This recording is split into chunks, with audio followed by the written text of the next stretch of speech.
സുകുമാരൻ നായരുടെ മനം മാറ്റത്തിന് കാരണമെന്ത്? സമദൂരം മാറി ഇടത്തേക്ക് നീങ്ങിയോ? തിരഞ്ഞെടുപ്പിന് മുൻപ് കോൺഗ്രസിന് അനുരഞ്ജനം സാധ്യമോ? സുകുമാരൻ നായരുടെ ആഹ്വാനം അണികൾ ഏറ്റെടുക്കുമോ? വളരെ പ്രധാനപ്പെട്ട 4 ചോദ്യങ്ങൾ നമുക്ക് വിശദമായി പരിശോധിക്കാം. അതിലേക്കാണ് നമ്മൾ പോകുന്നത്. നമ്മോടൊപ്പം അഭിലാഷ് മോഹനും ഒപ്പം മാർഷൽ വി സെബാസ്റ്റ്യൻ രണ്ടുപേരും നമ്മോടൊപ്പം ചേരുകയാണ്. അഭിലാഷ്, പറയേണ്ടതില്ല, നമ്മൾ 2 ദിവസമായി SPT അടക്കം സൂപ്പർ പ്രൈം ടൈമിലടക്കം ഈ വിഷയം ചർച്ച ചെയ്തുകൊണ്ടിരിക്കുകയാണ്. അപ്പോൾ ഓരോ ദിവസവും അതിൻ്റെ പ്രതികരണങ്ങൾ മൂർച്ചയേറിയ രീതിയിലേക്ക് വരികയും ചെയ്യുന്നുണ്ട്. ഇപ്പോൾ NSS എടുക്കുന്ന ഇന്നത്തെ നിലപാട്, അതിൻ്റെ ദിശ എങ്ങോട്ടാണ്? കാരണം കുറച്ചുകൂടി ചുവട് വെച്ച്, കാരണം നമ്മുടെ ഷിനോജ് ഇന്ന് NS ജനറൽ സെക്രട്ടറിയോട് ചോദിക്കുന്നുണ്ട്, ഒരു തദ്ദേശ തെരഞ്ഞെടുപ്പ് സമയമല്ലേ എന്ന് പറയുമ്പോൾ അദ്ദേഹം ഒരു അർത്ഥവിരാമം വിട്ടാണ് അദ്ദേഹത്തിൻ്റെ മറുപടി. അദ്ദേഹം അതിൽ കാര്യമായി പറയുന്നില്ല. അപ്പോൾ എന്താണ് സുകുമാരൻ നായരുടെ മനസ്സിലിരിപ്പ്, മനംമാറ്റത്തിൻ്റെ ആ ഒരു ദിശ എങ്ങോട്ടാണ്?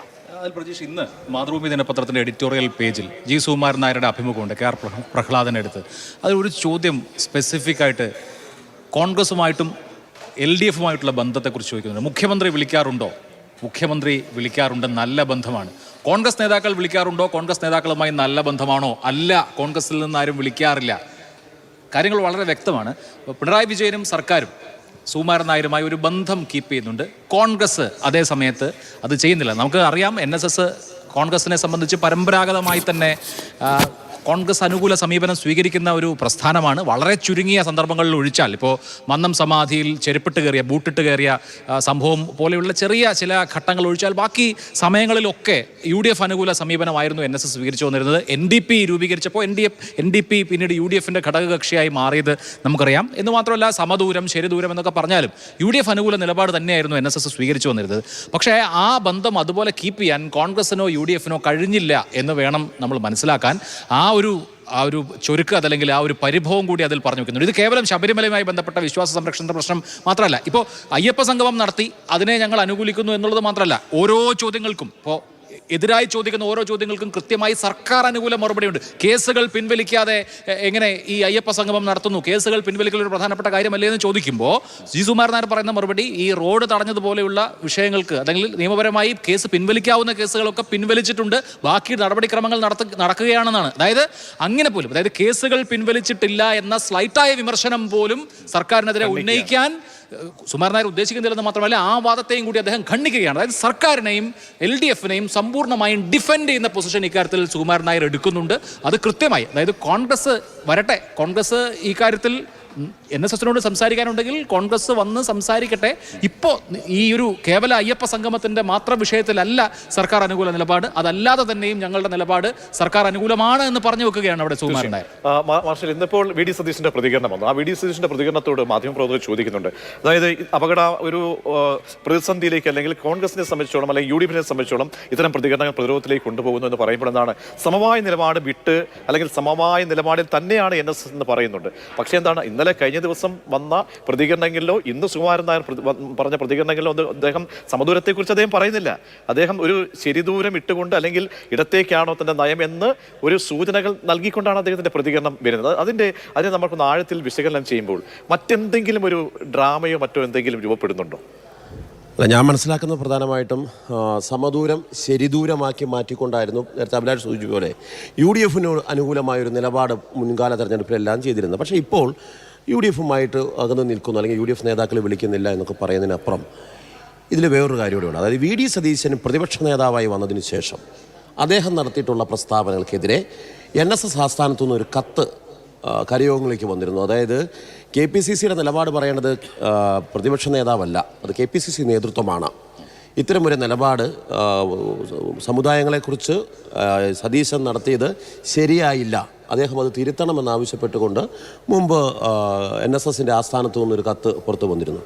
എന്ന് മാത്രമല്ല, മിത്ത് വിവാദം ഉണ്ടായ മിത്തുവാദന സമയത്തും NSS അത്ര കയറി അങ്ങോട്ട് ഇത് പിടിച്ചില്ല. കാരണം സാധാരണ രീതിയിലാണെങ്കിൽ മിത്തുവാദത്തിനകത്ത് ഗോവിന്ദമാഷിനെതിരെയും സ്പീക്കർ ഷംസീറിനെതിരെയും ഒക്കെ വളരെ ശക്തമായ രീതിയിൽ പ്രതികരിക്കേണ്ട ഒരു സമുദായ സംഘടന ആ നിലപാടല്ല സ്വീകരിച്ചത്. അപ്പോൾ അന്നു മുതലേ തന്നെ ഒരു മാറ്റം, അതായത് VD സതീശൻ പ്രതിപക്ഷ നേതാവായി വരികയും അതിനുശേഷം അദ്ദേഹം സമുദായ സംഘടനകൾക്ക് നേതാക്കൾക്കെതിരെയും നടത്തിയിട്ടുള്ള പ്രസ്താവനകളെല്ലാം തന്നെ NSSനെ പോലെ ഒരു സംഘടനയ്ക്ക് സംബന്ധിച്ചോളം വളരെയധികം ബുദ്ധിമുട്ടുണ്ടാക്കി എന്നുള്ളതാണ് ഞാൻ മനസ്സിലാക്കുന്നത്. അതുകൊണ്ട് തന്നെയായിരിക്കാം ഒരുപക്ഷെ കോൺഗ്രസ് നേതൃത്വവുമായി ഒരു അകലിച്ച വന്നത്. മുമ്പ് അങ്ങനെ ആയിരുന്നില്ല. കോൺഗ്രസ് നേതൃത്വവുമായി എല്ലാ സമയത്തും ഒരു വലിയ ബന്ധം അവർ സൂക്ഷിക്കുകയും അതിപ്പോൾ സ്വാഭാവികമായിട്ട് ഉമ്മൻചാണ്ടി ആയാലും പി ജെ കുര്യനായാലും എല്ലാവർക്കും ഇവിടെ ഉണ്ട്. ഇവിടെ നോക്കൂ, കെ ബി ഗണേഷ് കുമാറാണ് ഡയറക്ടർ ബോർഡ് അംഗം കൂടിയാണ് അദ്ദേഹം പത്തനാപുരത്ത് താലൂക്ക് NSSന്റെ താലൂക്ക് യൂണിയൻ ഭാരവാഹി കൂടിയാണ്. അപ്പോൾ ആ ഡയറക്ടർ ബോർഡ് അംഗമായിട്ടുള്ള ഒരാൾ ഈ പിണറായി സർക്കാരിൽ മന്ത്രിസഭയിലുണ്ട്, മന്ത്രിസഭാംഗമാണ്. അപ്പോൾ കുറച്ചുകൂടെ പാലം കൃത്യമാണ്. ഇതിനു മുമ്പ് ഞാൻ വേറൊരു ദൃശ്യവും ഓർക്കുന്നുണ്ട്. അതായത് ഒന്നാം പിണറായി സർക്കാരിൻ്റെ കാലത്ത് നാട്ടകം ഗസ്റ്റ് ഹൗസിൽ സുകുമാരൻ നായർ മുഖ്യമന്ത്രിയെ കാണാൻ വേണ്ടി പോയി നിൽക്കുന്ന ഒരു ദൃശ്യമുണ്ട്.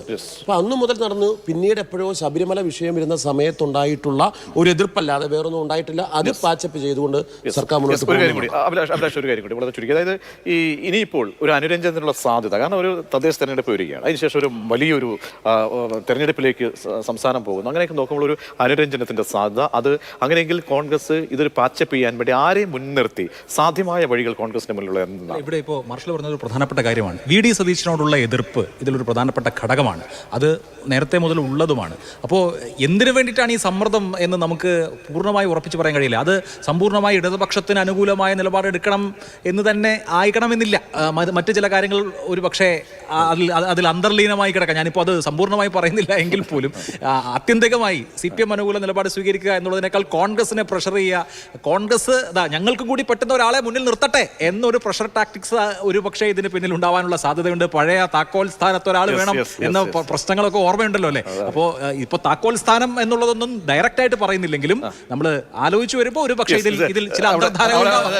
കോൺഗ്രസിന്റെ തല ആരായിരിക്കണം? കോൺഗ്രസിന്റെ തല ആരായിരിക്കണം? അത് ചെന്നിത്തലയിൽ നിന്ന് വരണമോ അതോ അങ്ങ് പറവൂരിൽ നിന്ന് വരണമോ എന്നുള്ള കാര്യത്തിൽ ഒരു സംശയം സമുദായത്തിന് ഉണ്ടായി കഴിഞ്ഞാൽ ബുദ്ധിമുട്ടായി. തീർച്ചയായിട്ടും ഉണ്ടാവും. അതന്നെയല്ലേ ഇതിപ്പം തദ്ദേശവും നിയമസഭയും വരാനിരിക്കുകയാണ്. അതിനു മുമ്പേ NSS അവരുടെ നിലപാട് പറഞ്ഞു വന്നു കഴിഞ്ഞു. ഇപ്പോഴത്തെ പത്തനംതിട്ടയിൽ തന്നെ NSSനെതിരെ ഇപ്പം ഒരു പ്രതിഷേധം വെക്കുന്നു. അതിന്റെ പിന്നിൽ ആരുണ്ട്? അപ്പം മുമ്പായിരുന്നു ഞാൻ നേരത്തെ സൂചിപ്പിച്ച പോലെ PJ കുര്യനെ പോലെയുള്ള ഒരാളുണ്ടെങ്കിൽ പെട്ടെന്നൊരു ചർച്ച. ഇപ്പൊ തിരുവഞ്ചൂർ രാധാകൃഷ്ണൻ, രമേശ് ചെന്നിത്തല, ഇങ്ങനെയുള്ള ആരെങ്കിലും അവർ ഇപ്പം മുരളീധരൻ പറയുന്നുണ്ട് നമ്മളോട് നേതൃത്വം ഇറങ്ങി ചർച്ച ചെയ്യുന്നത്. ഏത് നേതൃത്വം ആരാണ് ചർച്ച ചെയ്യുക എന്നുള്ളത്? ശശി തരൂർ എന്തായാലും വരാൻ പോകുന്നില്ലല്ലോ, സ്വാഭാവികമായിട്ടും അത് ബുദ്ധിമുട്ടാണ്. അപ്പോൾ നേതൃത്വം, കോൺഗ്രസിന്റെ നേതൃത്വത്തിന്റെ നിലപാട് എന്താണെന്ന് അറിയാനും അതിലൊരു ചെറിയ തീർച്ചയായും അങ്ങനെ ഒരുപാട് കാര്യങ്ങൾ ഇനി വരും ദിവസങ്ങളിലും കാണാനുണ്ട്, കേൾക്കാനുണ്ട്. അങ്ങനെ രാഷ്ട്രീയമായിട്ടുള്ള ഒരുപാട് ചോദ്യങ്ങളൊക്കെ തന്നെ അതിന് വഴി തുറക്കുന്ന പ്രതികരണങ്ങളാണ് ഓരോ ദിവസം ഈ NSSുമായി ബന്ധപ്പെട്ടൊക്കെ SNDPയുമായി ബന്ധപ്പെട്ടൊക്കെ തന്നെ ഉണ്ടാകുന്നത്.